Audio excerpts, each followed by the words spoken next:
Hips feeling a little off? Well, let me take you through one of my favorite hip mobility routines. We're going to start off by mobilizing hip extension using a front foot elevated couch stretch. Rock your hips forward, and once you get to your end range, squeeze your glute and hold there for 5 seconds. Then we're going to activate hip extension using a single leg glute bridge with a posterior pelvic tilt. Try to hold that tilt the whole time and feel how you're just extending the hips using your glute and not your low back. Next, we're going to mobilize hip internal rotation with a hinge pattern to open up the backside of the pelvis by using a modified pigeon pose. Focus on sitting your hips back, keeping your spine long, and dropping that opposite side pelvis to really stretch the glute.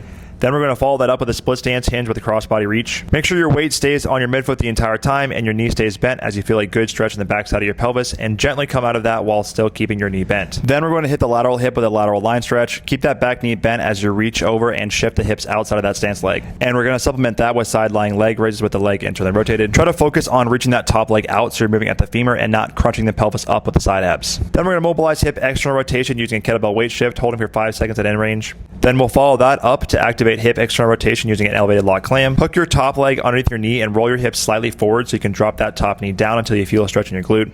And then, without moving at your back or pelvis, lift your top leg up using your glutes and deep external rotators. I also like to follow that up with a basic kneeling hip car, really trying to control that range of motion. Lastly, we're going to finish up with some hip flexion mobilization, starting with short seated breathing with a reach. This is a really good exercise not only for hip flexion, but also for lumbar and thoracic flexion if you have a tight back. And by taking deep breaths, we can teach the pelvic floor how to lengthen. I also want to see the knees slightly over the ankles to work on a little bit of ankle mobility here. Then, to top it all off, we're going to do a 3-step hip lock. Bring one leg up as high as you can and hold it for a couple of seconds. Then keep trying to lift that leg up further and further while you crunch that top shoulder down. This is not only good for hip flexion, but also works on co-contractions of the stance leg.